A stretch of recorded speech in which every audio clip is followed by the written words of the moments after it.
Dan Bernstein Unfiltered. Unfiltered on 312 Sports. If I am a little tired, I apologize. I imagine you may be too. I don't know how late you made it, but I'm going on a little bit of lack of sleep. Not that I have 3 podcasts to record today or anything. So I think we'll make it, but that's the good kind of lack of sleep. October World Series makes me kind of feel like a kid being allowed to stay up. I thought I was transgressing a little bit. I'm like, I'm not supposed to be up. Everybody else is asleep. And I just watched one game. I didn't watch both last night.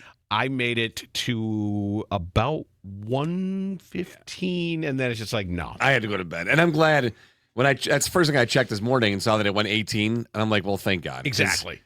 I mean, I probably would have stayed up to about 14 or 15 and then just been exhausted. So I'm glad I killed it after the first game. Beth got up just before 6 to go to Soul Cycle because she's a lunatic.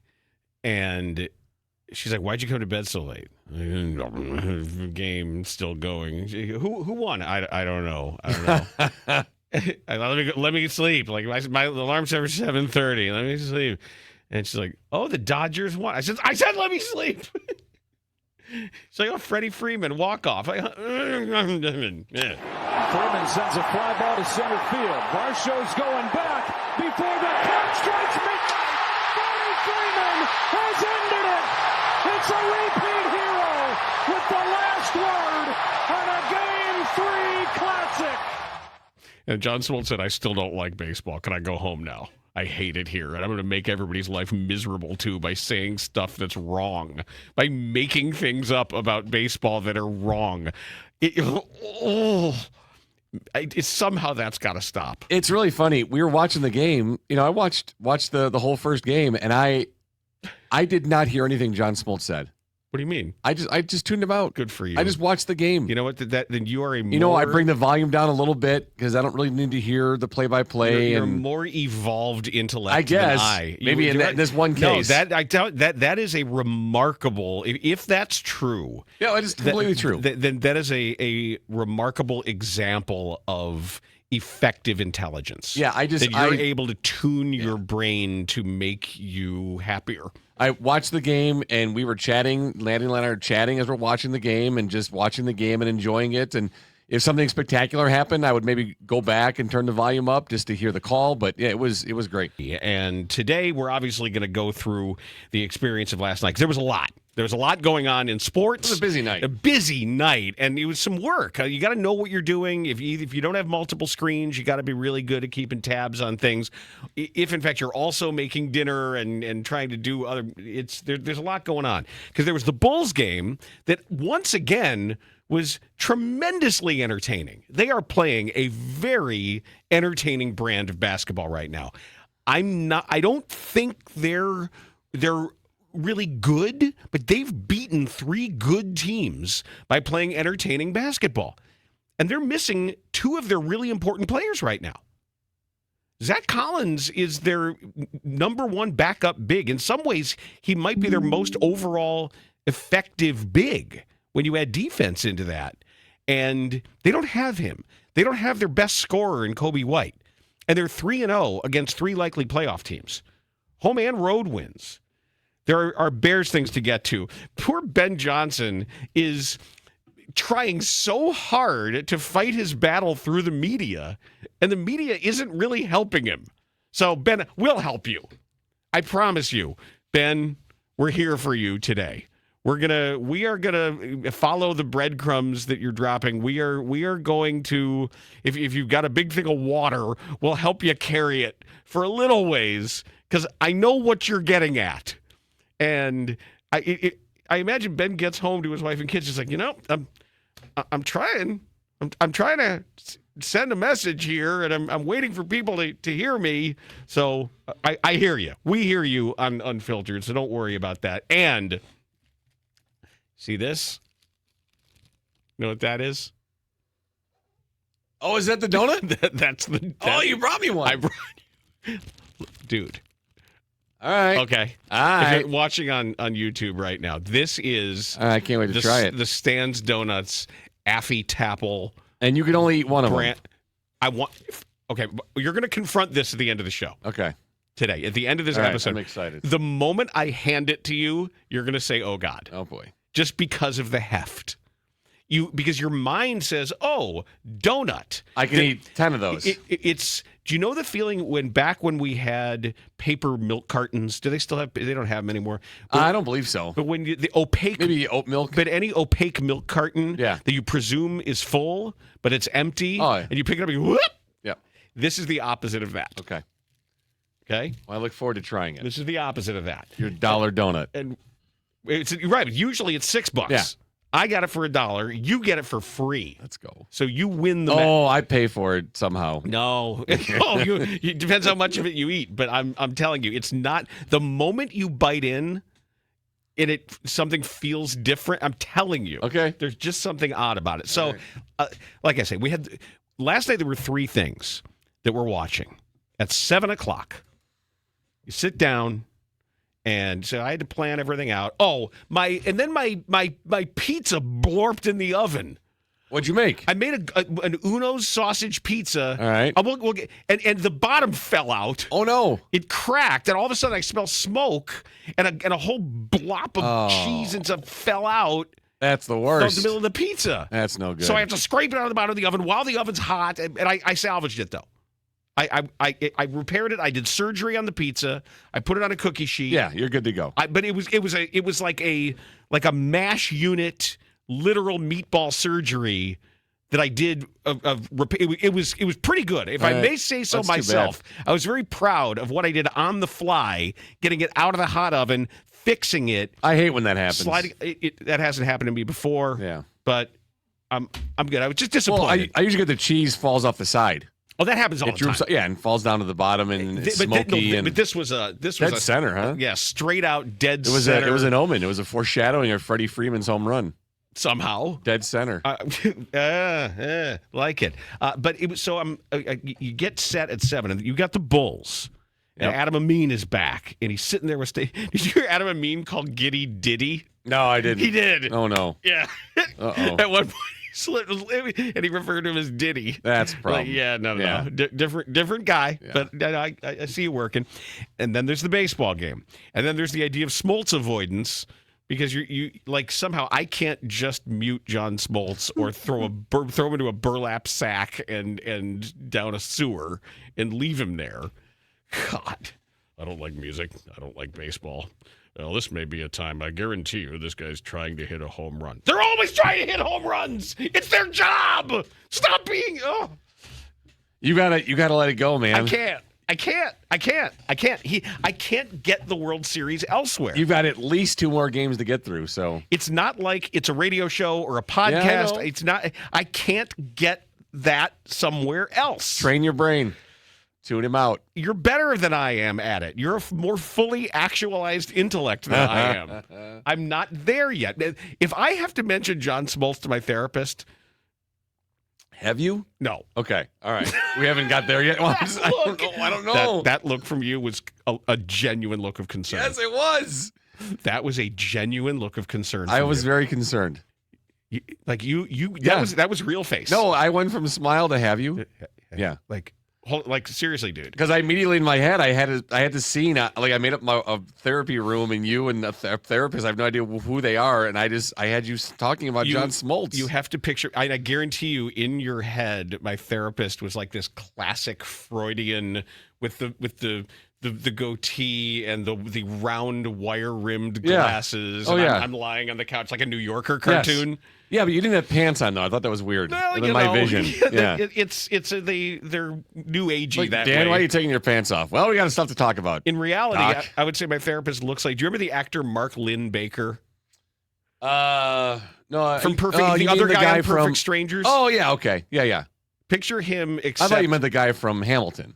no, that's Lin-Manuel Miranda. Oh, and you asked about Mark Lynn Baker. Oh yeah, 2 different guys. He was the non-balky guy on Yeah, Perfect why not? Strangers. Yeah, curly hair. Yep. Picture him about 63. Okay, I don't know what he actually is. That's your guy. That's what my therapist looks like. Okay. Anyway, that was, I think, a great baseball game that stopped being a great baseball game. Like, there's no comp for that. You can say it's a classic. It was 5-5 in the 9th, maybe the 10th, with everything that was happening, with the outs on the base paths, some of the incredible throws that were made. That throw by Barger, that cannon shot, where Smith is holding onto the ball before, like, waiting for the tag. Guy's not even in the screen yet. I mean, some of what was going on. We had a guy get tagged on the dick at second base. Yes, that was Shohei on the steal. Yeah, it came right off. We had a guy foul a ball off his own cock. Yeah, and then did you see that? And then they were lots joking. of wiener shots. But they were joking like, oh well, they're gonna have to amputate his leg. Yeah, I know. And then there's a pause, right? And they didn't say anything because he fouled it off his own off his junk. And they're like, no, they got to amputate something, but it's not his leg, dudes. Yeah, that the play that Edmund made too at second. Yep. Getting the runner going first to third was unbelievable. Unbelievable. I mean, that Freeman got his glove on that, got high enough to get his glove on it. And Edmund slid to recover it, and then immediately popped up and immediately threw and knew exactly where to go and threw a dart. That was a Javi Baez. That was like a peak Javi Baez play. Yeah, I did. That was really, really good play. And Clayton Kershaw's out there? Yeah. I was so hoping he was going to get his Dan, they threw 600 ass lit up. 609 pitches in that game. It was 609 in one game. Yeah, and there were so many. The fans stayed. Even the celebrity fans were still there. You can't. I know it's L.A. and they were there on time. They were there before the game started. You can't leave early. You got to show up on time. It's the World Series, man. You're going back to back. Yeah, but generally, I don't begrudge anybody for sleep is important and traffic is bad and people have lives. But I did think it was cool. They showed Sean Hayes and Jason Bateman that were still there. Like when you're hanging. Bateman is a huge, crazy Dodgers fan, like insane Dodgers fan. And am I crazy or is there something really? I don't know if Glenn Powell is a good guy or a bad guy. I know he left his girlfriend for Sydney Sweeney, which doesn't speak well for him, but he looks like such a douche. It's funny, and maybe I'm just making this story up in my head, but I'm pretty sure when he first got really popular, there was a comment from his mom, and I think his mom refers to him as a douche. Really? I think so. I'll look it up and double check. Okay, well, that's kind of funny. Yeah, no, it is. I kind of like that. But it was a great sports experience last night. Bottom line, I had a blast last night. Remember what I said last week about sort of the rejuvenation and liking sports again? Like yes. to go from the high of that, whatever that Bulls game was, whatever it meant, let me tell you something. Atlanta's good. Hawks are good. We're going to talk a lot about that and that game. And the NBA is crazy. Like, they just had a massive gambling scandal. Like an all-time gambling scandal. And we're not talking about it because have you seen what Giannis, the stuff Giannis is doing? Austin Reeves in the top 5 scorers in the league. Lowry Markkanen just hit 50. The VJ Edgecombe and Tyrese Maxey are going crazy. And I didn't think, oh, yeah, historic gambling scandal. Yeah. Yeah, wasn't Adam Silver called before Congress or is going to go before Congress, right? Well, they're getting out ahead of it by essentially telling everybody we're not going to keep secrets about any injuries anymore. Everything disclosed. Okay. There's going to be no actionable inside information when when you just don't make it inside. They just say, look, this guy's hurt, he's out, or this guy's at the doctor, and people there's going to be nothing to act on when everybody knows everything. So apparently Glenn Powell was on E! Did an interview on E! And his mother, Cindy, called him out on his outfits, noting he could look a little douchey. So she referred to him as looking a little douchey by his outfits, which then he replied on Twitter, anyone have good nursing home recommendations? I feel like it's time. So his own mom referred to him as looking a little douchey. So there you go. I'm just remembering the scene in Love and Death when Napoleon invades Russia and Boris is saying that he doesn't want to fight, and then all of a sudden out of nowhere, he'll go and he'll fight, and I hope they will put him on the front lines. Thanks a lot, Mom. My mother, folks. Just as long as you don't see the movie Napoleon, then we're fine. Oh, I have no interest. Good. Yeah, don't ever do it. Trust me, no worries there at all. I've tried 3 times and I just can't get through it. I've turned off. So I'm done now. I give up. And unfortunately, so these two teams play again tonight. Tonight, after 609 pitches, Ohtani pitches. How about his game? How about his game? We haven't talked about, we haven't talked about his game. Shohei Ohtani has 2 home runs and 2 doubles, and they walk him 4 times. He was on base 9 times. 9 times. And everybody is now saying, well, the intentional walk is bad. No. They got caught stealing. I got hit in the dick. You earn your way on base because you're so awesome. That's cool. Yeah. Like we have to give you a single. We have to put you on base because you're too awesome. We'd rather put you on base with the chance of scoring a run rather than you hitting the ball and creating immediate damage with another home run. Yeah, and I don't know really what was happening with John Schneider last night. He did some very strange things, giving away an out for no reason in the top of an inning when you need runs, plural. It's not the bottom of the inning. Yeah. So you still need a better opportunity to score more, and he gives away an out with a bunt, and then the next guy pops up. You just don't. And I'm not using outcome bias. I said it beforehand. The other thing is when you walk Mookie Betts to get to Freddie Freeman, and you're trading Betts' batting average for Freeman's on-base percentage. That's a problem. How? I mean, because Betts have been struggling the first 2 games and through that game as well. Why would you trade Betts' batting average for Freeman's on-base percentage? I did not understand that at all. But, geez, the number of outs on the bases, everything that was going on, it's just hard to keep track of a wild baseball game. I hope George Springer is okay. I fear that he is very much not okay. That reaction and what looked like a pulled oblique, it looks like his season is done. And that is really unfortunate because he's really good. Oh, yeah. No, for sure. Super player. Super player. Oh, God, we'll get to him later this week. Don't worry. Oh, any update on your guy, Flacco, sore shoulder? No, nothing yet. Okay, and we're going to deal with all that. Hopefully, I think the medical report's going to come out, and it's just going to say Flacco, and then all it's going to list is. I'm going to get this out of the way. This is your day in John Smoltz. Okay. All right. And all right. What did you do? Thankfully, someone else did this for me. Okay. And I'm so happy that Tim Jackson did this. Tim Jackson is a baseball prospectus writer. Yep. Who on Blue Sky posted, John Smoltz is giving us a classic right at the start of the game. Listen to this. He said, Vlad Guerrero Jr. isn't someone who is swinging for launch by loading up. So he paints Vlad as a contact hitter. He said, Vlad Guerrero is not swinging for launch. But Tim Jackson said, my guy, he swung harder than all but 7 hitters in MLB this year.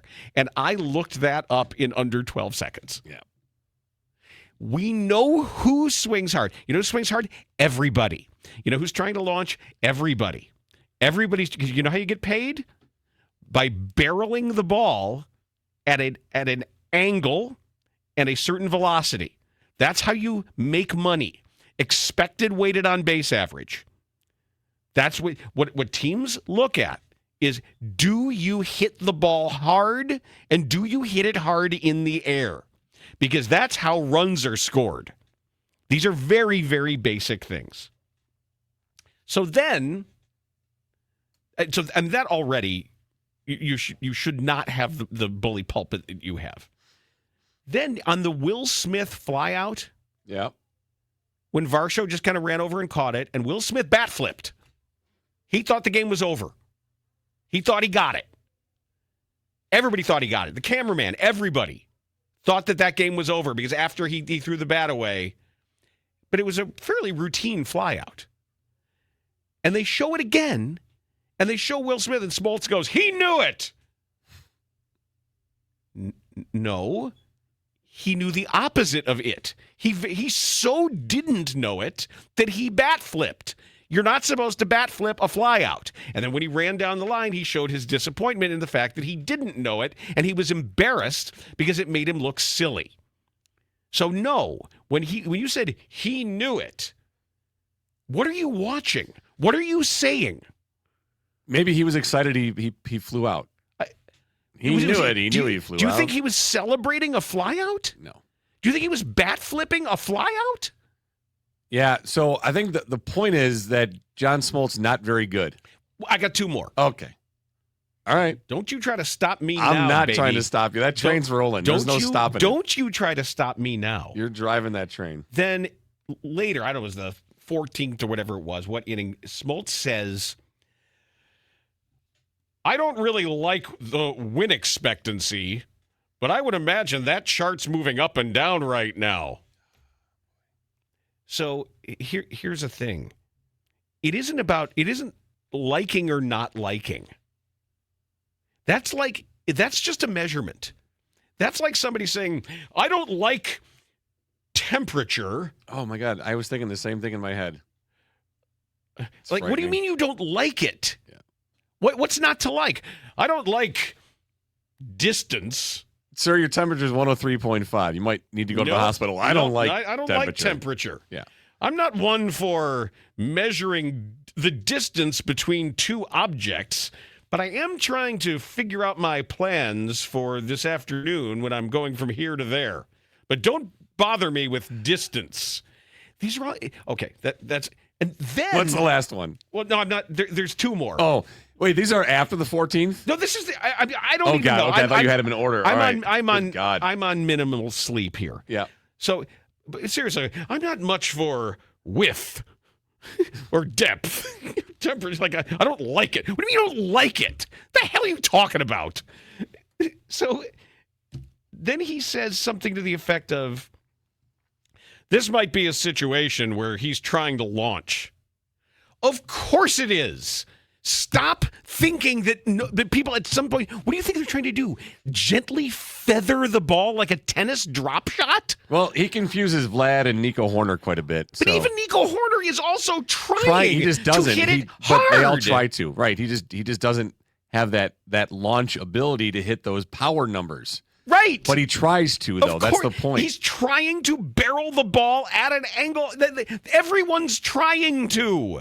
Nobody's trying to just, if I could only just shape this shot like a flop wedge. What do you think is happening? I know it impacts you probably the most, but you're not the only one. Wait, I've got more. To recognize and identify. I've got one more. I have a question for you. How much longer do you think? That I'm going to get mad? No, that he continues doing this. I have no idea. It's not good. And a broadcast can be really helpful and beneficial to the viewers. Especially on it's the World Series. And you can make people smarter. You've got the grandest opportunity. Here's the thing. And he's making everybody dumber. It's not even about making people smarter. You don't have to make someone smarter to be good at what you do. Just don't make people dumber. But he makes the broadcast worse. But he makes baseball fans stupid when you say dumb shit that you make up. Vlad Guerrero doesn't swing hard? Watch him. That's the other thing. Just the eye test.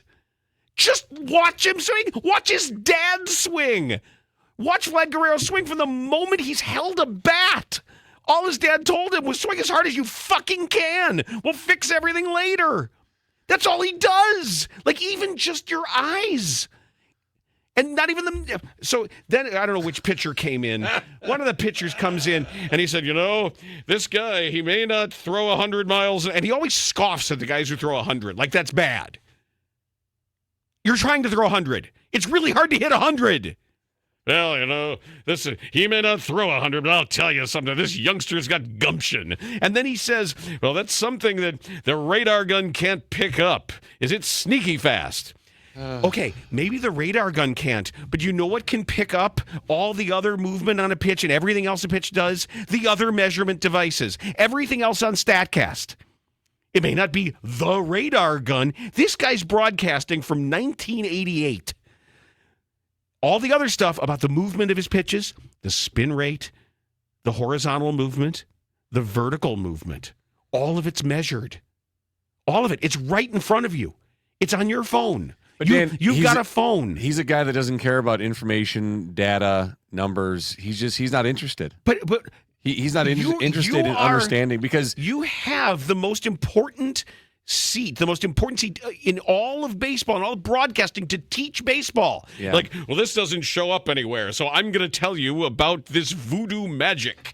No, it shows up everywhere. And anybody on their phone can go to MLB.com and Baseball Savant and have all of the exact information immediately, and the guy in charge of educating people refuses to do it. I mean, he's just a guy that, his career was built on taking the ball, going out there every 5 days and never wanting to give the ball up and throwing hard and effort and working hard and being a good teammate. And it had nothing to do. I mean, it was a different time, and he hasn't evolved into modern baseball. Then he into shouldn't understanding be in that position. That you can use more information to actually run a better team, to have a better team, to be a better player, to be more effective as a manager and a coach. But that's how the teams are being run. Yeah, I know. But have been like that's what they're doing. Players are paid based on certain things that are measured. I know. I get it. And I know that he doesn't. And it's probably got to come to an end soon. None of these scientific machines can pick up the things that I, John Smoltz, can intuit. Because the radar gun can't pick up the speed because it's sneaky fast. Right, but the other machines, these incredible steampunk machines somewhere, they're being men dressed in leather suits with goggles. But I'm sorry though, ropes. That's all a radar gun does is it measures the speed. It's not going to be fooled. Right. It's like a radar gun's not going to show up like the question mark where the numbers should be. I don't know. We can't measure. And the idea, what you're calling sneaky fast, also measured. It's measured because of the spin, and it's measured because of what happens horizontally they measure now and vertically, and you can actually map out everything and see exactly how and why it's sneaky. What do you think happens? I'm sure he's not looking at a monitor to see the graphics they show, but like when they show Tyler Glasnow and his extension and his reach and how that impacts the pitch and the time on plate, like he doesn't see that. You mean like the distance? Because he doesn't care about that. Like, do you think if he glances over and sees Joe Davis looking at that graphic, do you think he gets mad at him? But do they tell... why are you staring at that shit? At commercials, he screams at him. Do they tell Joe Davis, tone it down? Not to question... Don't question Smoltz. Don't ask him about these things. I mean... Don't ask him why he thinks Vlad Guerrero is a slappy contact guy. He has to know, and just he can't do it. He can't create tension in the booth.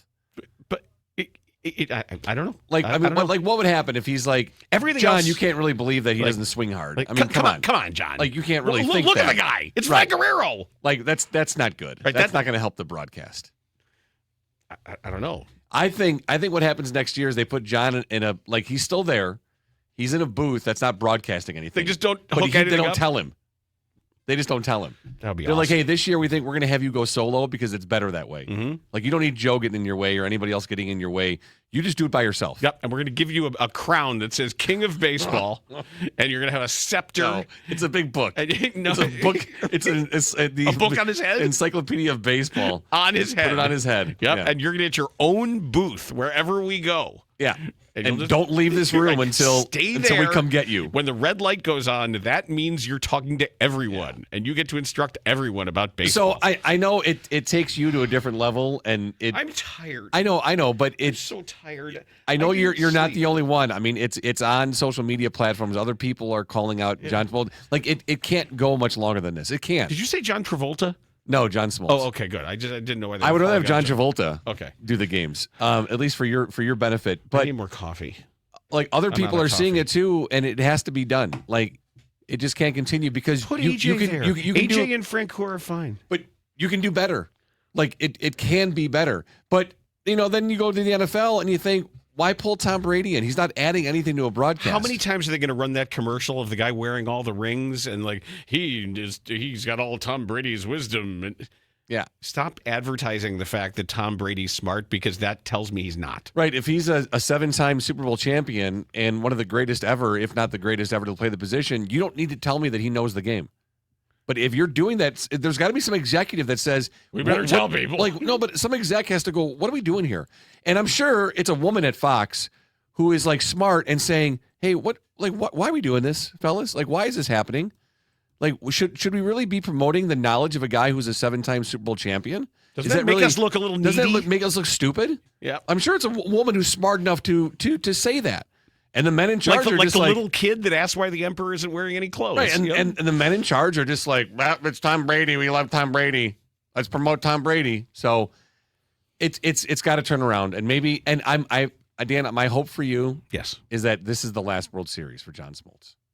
I don't want anything bad to happen to him. I don't know what his contract looks like. I don't know what they're... you can do anything with contracts. They give him money to make shit up that's wrong. Like, the game has evolved so much. Just look at the last decade. Let's just do that. Let's do 10 years. And the information that you can gather and learn to make baseball players better, to make managers better, to make organizations better. It's all right here. It's all there for you to have. And the guy who is at the pinnacle of your broadcasting environment denies it all, works actively against it. I mean, sit John Smoltz down with any general manager, any young general manager of a baseball team today, and see how that conversation goes. Mm-hmm. That's all you need to know. Like, put Theo or Jed in a room. Theo's old with now. John. Jed's old. Well, they're not that much older. I mean, Jed's my age. Yeah, but they're younger than John Smoltz. They're still, we would have gone to high school with them. So they're not that old. They're older, but have that conversation. I loved what Carlos Correa. When Carlos Correa's like, look, here's what we get paid on: expected weighted on base average. That's going to measure how hard we hit the ball and where. But don't tell me how hard you hit the ball, because Vlad doesn't try to hit the ball hard. Because hitting hard is bad, apparently. I don't. Like some guys, Dan, that ground ball doesn't get through. For other guys, that ground ball gets through. Thanks, John. Yeah, because one goes harder and faster than the other. Leaves the bat at a velocity that is on your monitor. It says 108 miles an hour. Right. That's why it got through. I think no one's told John what exit velocity is. It's right there. But no one knows. He just sees the letters. Enough. Okay. That's plenty of that. And you feel better? No. Okay. You asked and no, because there's more games of this. At least two. I'm hoping for more because I'm still pulling for Toronto. All right. I need caffeine and I need energy. Maybe I need protein as much as I need caffeine. Well, I know exactly what you need. You need the perk. The perk at Protein Bar and Kitchen, because I have the app, and the app is great because it is easy to use, and we've got discounts for you at Protein Bar. Just because you're listening right now, there's no excuse, because there's a Protein Bar everywhere. There's 15 locations here in Chicago, or most of them are. There's Northbrook, there's Oak Brook, there's everywhere else around. You're going to run into a Protein Bar, no matter what time of day it is. There's going to be something there that is delicious and healthy and made to order exactly how you want it, and it's all in the palm of your hand. And I told you this: you could eat every meal there if you wanted to. There's such a variety of things to do, and I did something different today. I did something that my son Jackson would love. I did their very berry. Oh, it's good. The blended shake. Yeah, it's good. Strawberries, blueberries, bananas, Greek yogurt, agave, vanilla, whey protein, and oat milk. It's something that's right up his alley. So I'm gonna have to get Jackie to try one of those. He loves the fruit-based shakes and smoothies, so we'll give that a try. I loved it. I went away from the perk or the PBJ today. I wanted to try something new. Now, you mentioned the perk. And instead of getting, I don't know, the Schmarb-Mappuccino, you can get a healthier version of the cocoa malt espresso whey protein, chocolate whey protein, and almond milk. That's 24 grams of protein in the perk. That's somebody should run over and get one for me right now. I don't know. And then, as a hello, someone, get that for Dan? As a DBU listener, you can get 50% off your next visit on orders of the max value of $25. This is the app. Use the code DBU50. It's DBU50 for Protein Bar in the app, and then you get 50% off your next visit. So whether it's that or you want to go have a Miso Salmon Bowl off their fall menu for lunch, they're great The chicken people. Caesar salad, Chicken as we Caesar's love. awesome. The Med Bowl, I love. So they're big fans. We're big fans of Protein Bar and Kitchen. But use the app. You have to use the app. Use the and the rewards. The rewards just start piling up. Yep. And you'll never know. You go, oh, you get a little notification like, oh, okay, well, I'm going to do that. And they want to make your life more full of Protein Bar, and they give you every incentive to do it once you become an app fiend. And if you're more of a plant-based eater, you like that. That's your lifestyle. They have a plant-based protein you can use in I the didn't shakes. know that. Yes, they do. Oh. The Baywatch, strawberry, mango, banana, pineapple, and vanilla plant-based protein. There you go. We're gonna do a ton of Bears on Forward Progress as we always do, but I want to just make note of the fact that when we were finished yesterday, we were talking about Shamar Turner being carted off the field. It is ACL, and Shamar Turner's out, obviously, for the year. I want to find out if it's an isolated tear, because that's really the limiting factor in return and what somebody can be expected to be in their return, how much cartilage is damaged, how much is removed, etc. But it's too bad, because I was really getting excited to see what he could do as the season went on. A second-round pick. Yep. And then Robinson's out for a few weeks with that high ankle sprain. Yep. That means Austin Booker is going to be activated, and he's going to play. Yeah, Reddy said he'll be activated. So said it yesterday. I hope he is stout enough in the run game. I hope he is, because the problem with him is, as quick as he is, and with the bend that he's got, and turning that corner with speed, it's a matter of being able to stoutly set an edge, and it's going to be tested. But if you can, it's on Dennis Allen to deploy him in a way that is going to maximize what he does and minimize what he does not. I don't think he's an ideal Dennis Allen edge, just because of that. You got to fight your guy. You got to push your guy back. You got to beat your guy physically, is what he asks, and that's going to be an adjustment for Booker. Yeah, and if they can find the right opportunities to utilize him, it'll be interesting to see the snap count come Sunday and how much opportunities he gets, and hopefully he can make the most of them, because he does have some ability to get after the quarterback and make some plays in the backfield. Ben Johnson was busy yesterday talking about how he wants his leaders in the locker room to step up. And I'd love for him to name names, because we listed the captains yesterday. We said, about whom is he talking? Yep, captains are Caleb, Tooney, Byard, and who was the other one? There was the Santos, which we don't count. Byard, and the other defensive guy was Grady Jarrett. Grady Jarrett, yes. And I think he probably means more than that, but he's putting it on them. He's pointing at them. Police yourselves.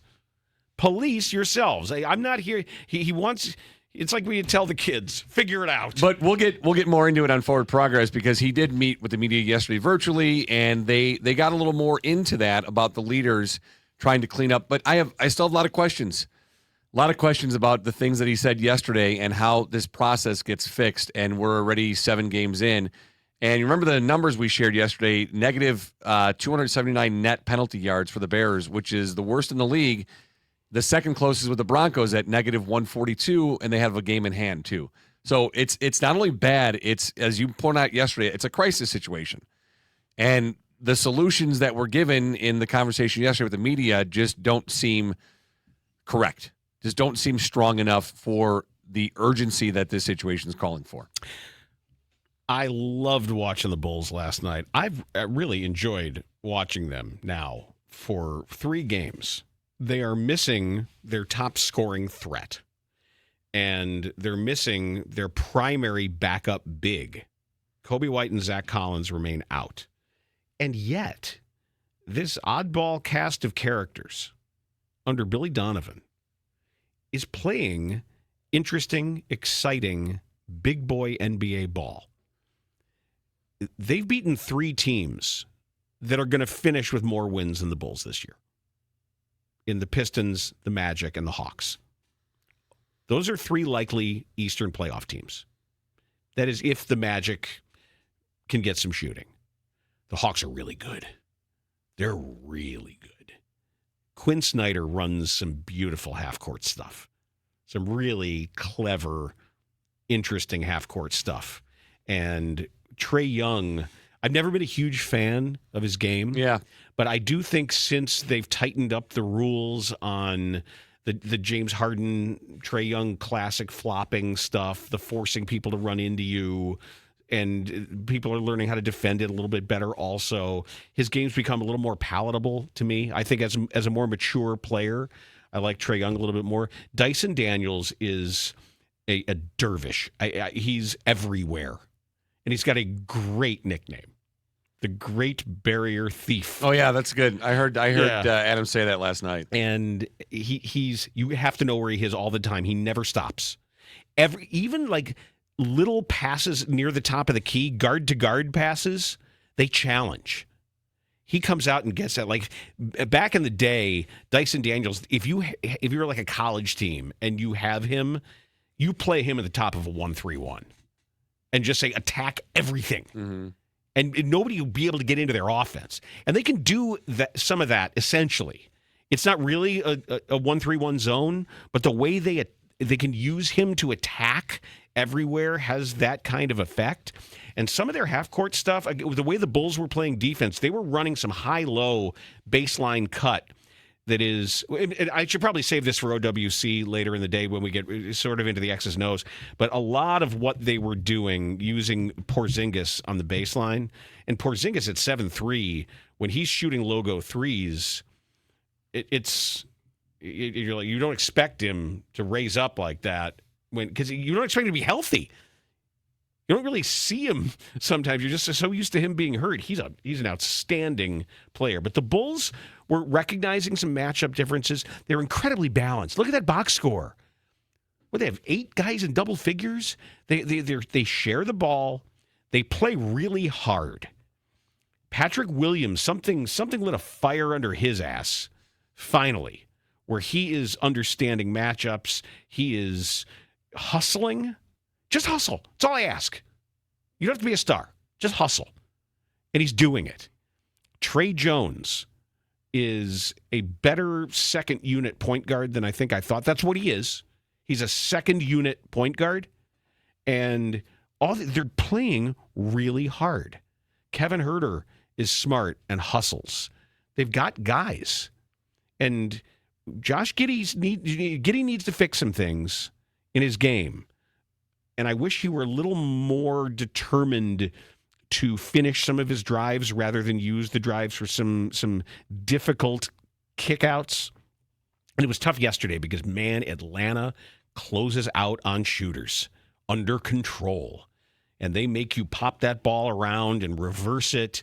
They are a really disciplined three-point defense team, and they make it tough for you to rotate it to that corner off of penetration. But the Bulls did a pretty good job. They didn't get every good shot. I just want Giddey to not jump into the air in the lane without a plan. And when you do jump, get fouled. Go to the line. Go foul hunting. You can do that. Yeah, you had 8 guys in double-digit points. All 5 your starters, 3 guys off the bench. Io with 21 led all scores. He was 2 guys with double-doubles, too, in your guy Josh Giddey and then Vooch. Yeah, Vooch, they got to be very careful with Vooch's minutes. He's 35 years old. Just be very, very careful with that. And he's not going to get a hell of a lot better. Not going to get a whole hell of a lot better. Yep. But then eventually they're going to start looking to trade some of these pieces. But I'm not there mentally right now. I want to enjoy what they're doing. Yeah, nice 3-0 start. I mean, the best start in several years they've had. So Yeah, and it's like I say, the fact that the NBA is dealing with this incredible scandal involving, a head coach playing in illegal poker games and guys shaving points for prop bets, and everyone's like, "Whoa, watch the basketball!" It's got to be Adam Silver's dream at this point. Now, yesterday, and thank you for listening. Yesterday, I actually got. I want to preface this by saying I got a note. We have a listener. A frequent listener and correspondent who happens to be an employee of Kroger Mariano's, who enjoys some of the references that we've made. I don't know that I want to get this person in trouble with but he said, "Oh, great. All your talk about that Stan's Affy Tapple caramel peanut apple donut." He said, "Now I'm going to, every time I go to these," and he goes to multiple stores. He's a regional manager.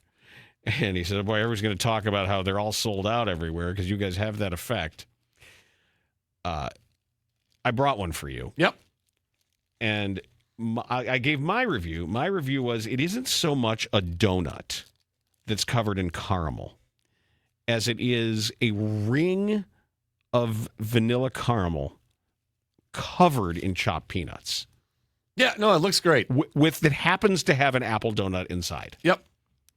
Maddie? Yeah, give it here. I present you the donut. Oh, my God. I told you you'd say it. And I said you would say, "Oh, my God."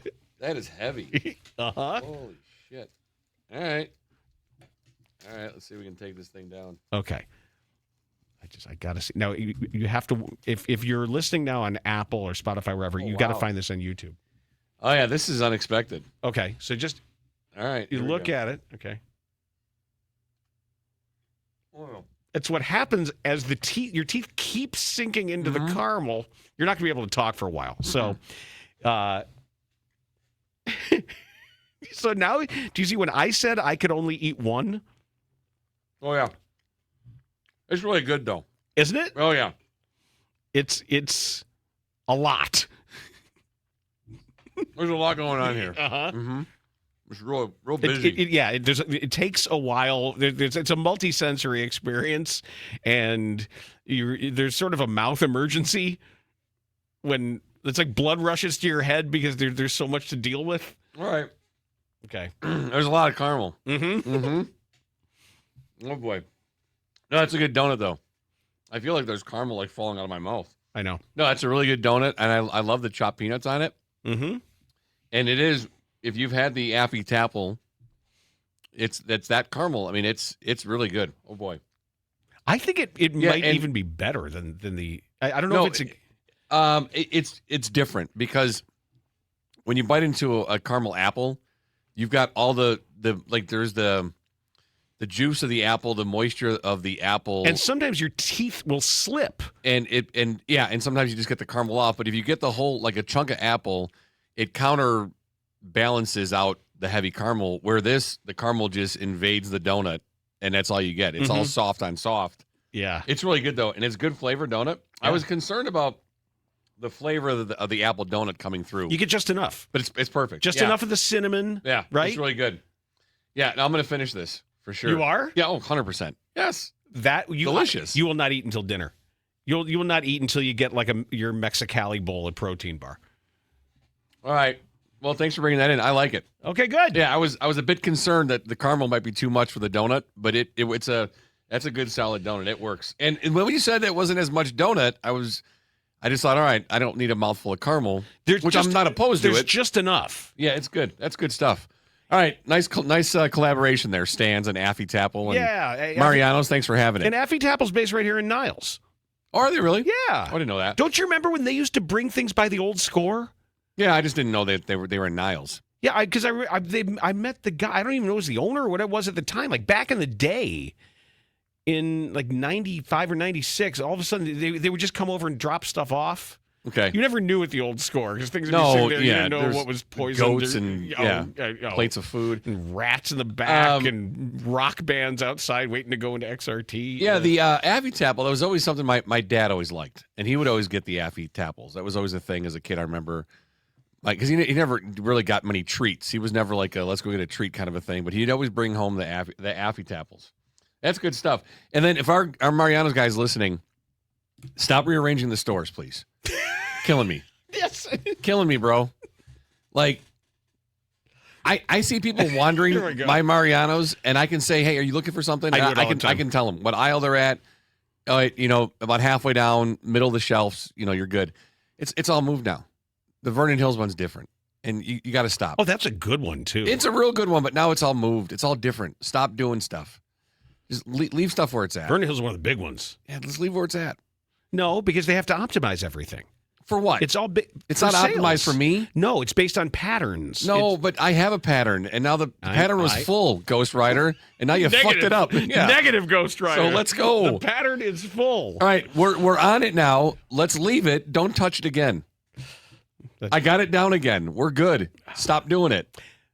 That is Dan Bernstein Thank you. Unfiltered for this Tuesday. We thank you for joining us. Dan Bernstein Unfiltered on 312 Sports.